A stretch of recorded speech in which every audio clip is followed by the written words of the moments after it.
Every animal needs to have a job to stay on the farm. It's as simple as that. Have you lost your mind? No!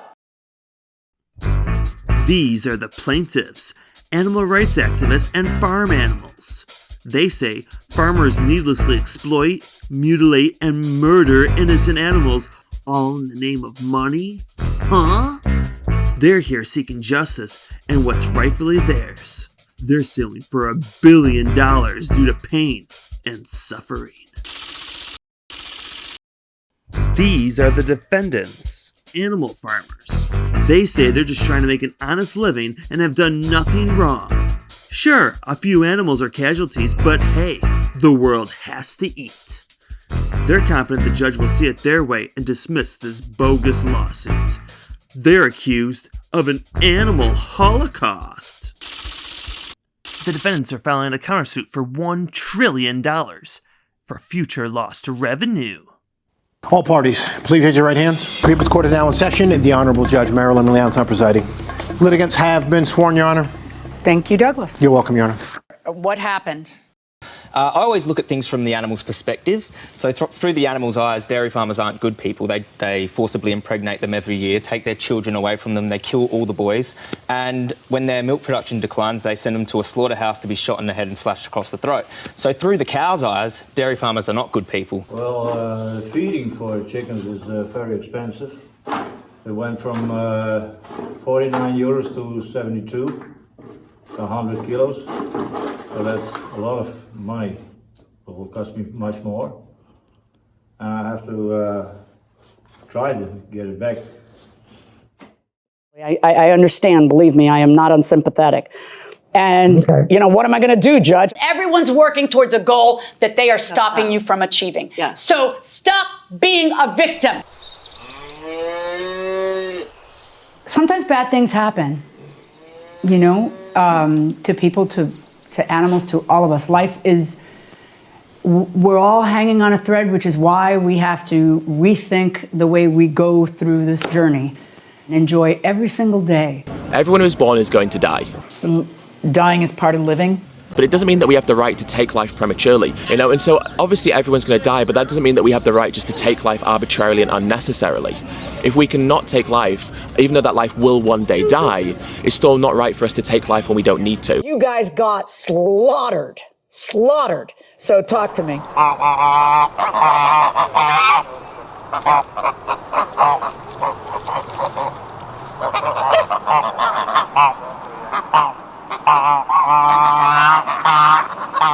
What's good for the goose is good for the gander. I would, of course, feel bad. I don't know why it doesn't occur to people to video what they're complaining about without someone telling them to.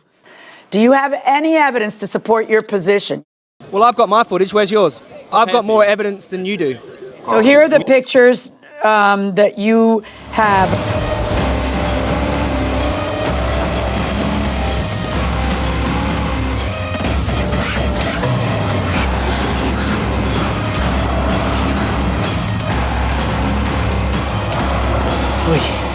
Okay.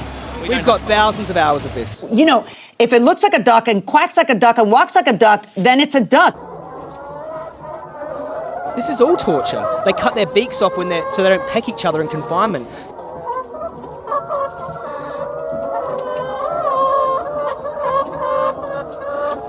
I think the most important thing people neglect to take into consideration when they talk about animal care is the fact that this is our livelihood. You don't see other people going around destroying their business, and we wouldn't do the same for our animals. This is our business, this is our livelihood, and so the health and well-being of our animals is crucial to us having a successful cow herd and having a successful farm. You're doing that because it's in your economic interest to look after your stock, not because you care about the rights of these animals. Otherwise you wouldn't be chopping them up into pieces and selling them to people. Why would a farmer, if you love animals, why would you take baby animals to a slaughterhouse to be murdered for their body parts to be consumed by humans? It just doesn't make sense. The reason farmers have vets for injured animals is because they see the animals as profits. It's basically profit. It's their money. That's what they're worried about. It's not the actual, is the animal okay? Is the animal in pain? Okay, let's take a look at what we're talking about here. What's this here? Is that bacon? They're in a tiny prison here. You know what I mean? Okay, and what is it that picture depicts? What am I looking at? Look at them, they're all crouched up together, but all their crap dumped, they're just above their so it all falls down into this sort of mesh down here. Their towels have been docked as well. They dock their towels when they're piglets. Oh, pray tell, there's a video.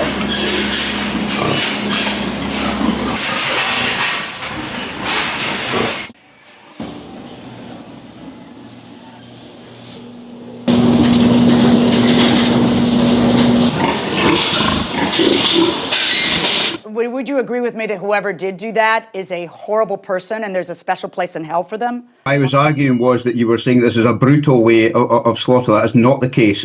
All you have to do to find out what the right thing for you to do is, instead of what you want to do, is pick up the phone and call the vet. What you do is, hey, it's my personal choice if I feel like corralling my animals or not. And not only that, you won't pick up the phone, call the vet and find out. Do you have any idea how bad you look right now? It's such a shame that we're seeing or hearing such an ill-informed, blinkered approach to this. That's not the case at all. If we were to treat animals in the way that we're actually treating human beings in society just now, we would be locked up if we treated animals in the way we're actually treating people in society right now. This is just bizarre to me.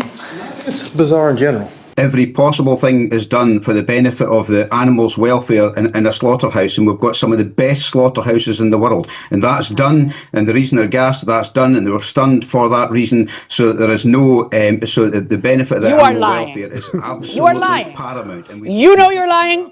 I know you're lying. He knows you're lying. You just ain't that honest. I don't believe a word coming out of your mouth.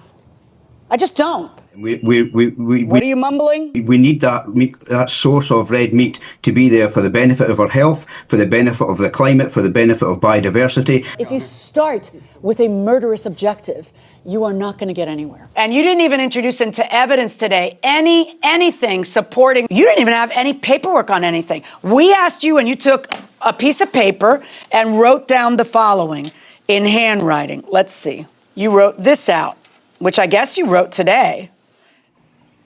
Okay, that's just typewriting on a piece of paper, Pumpkin.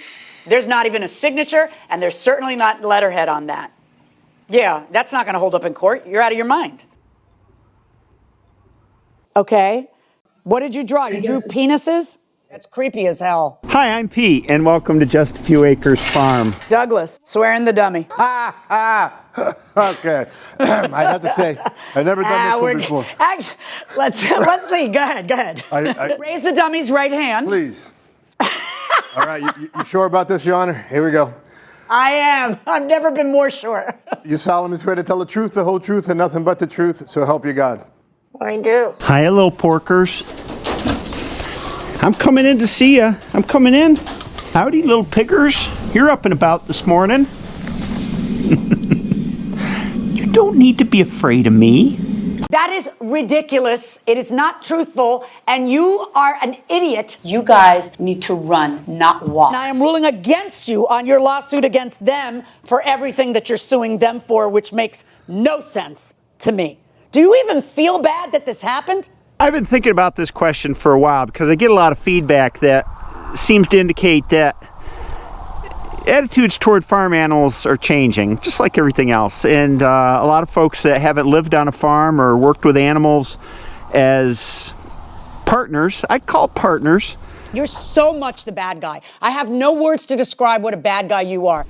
That's kind of a part of that contract I have raising animals, that I have these animals here to make a living. And the more animals I carry that don't produce, the less profitable my farm is, and the more work for me taking care of animals that don't have a purpose.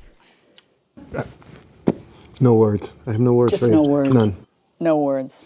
But actions. Actions. Lots of actions. Actions. Yeah. That's what's happening here. I keep talking and nothing's going in your thick head. The chickens kind of got away from us. We ran out of time at the end of the year. It got too cold to do stew hens. You wind up putting a lot of feed into your flock for not a lot of eggs because you got a lot of old ladies hanging around. What does that mean? At a quarter pound a day, per chicken times at our peak we were keeping 400 laying hens.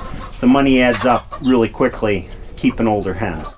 You think you have the facts to make decisions that are so weighty and that will have such effect, and you don't have the facts.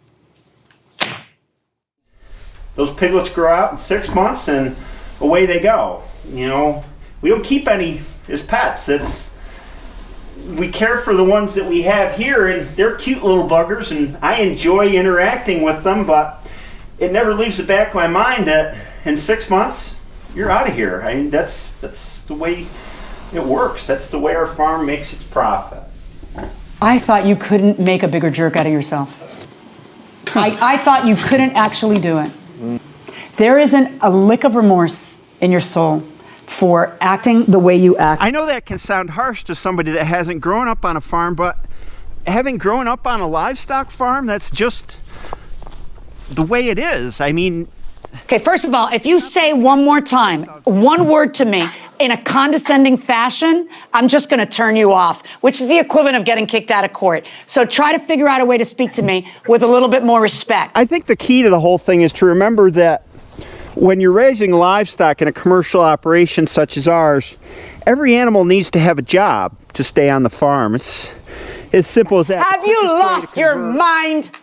No! Standing out here with our beef cattle, I Go ahead, I'm every listening. single one and say, this is the purpose for that one, this is the purpose for this one.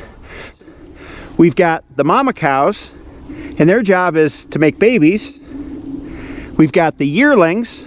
Oh, I shouldn't put that finger up. Turn him off. Turn him off. Turn him off. I want him gone. Okay. So, verdict for the plaintiff. Do you feel like a fool? Yeah, you don't have much to say. I guess if I were in your shoes, I wouldn't say much either. Anyway, that's the judge's verdict. I'm sorry, but you're a loser. So, Doug, in this case, pictures were really important. I will say this, that when you can do a demonstration as well and actually shoot video showing what is alleged in the case, either showing that this exists, that it's true, or showing that it's false, those demonstrations can go a long, long way in proving your case.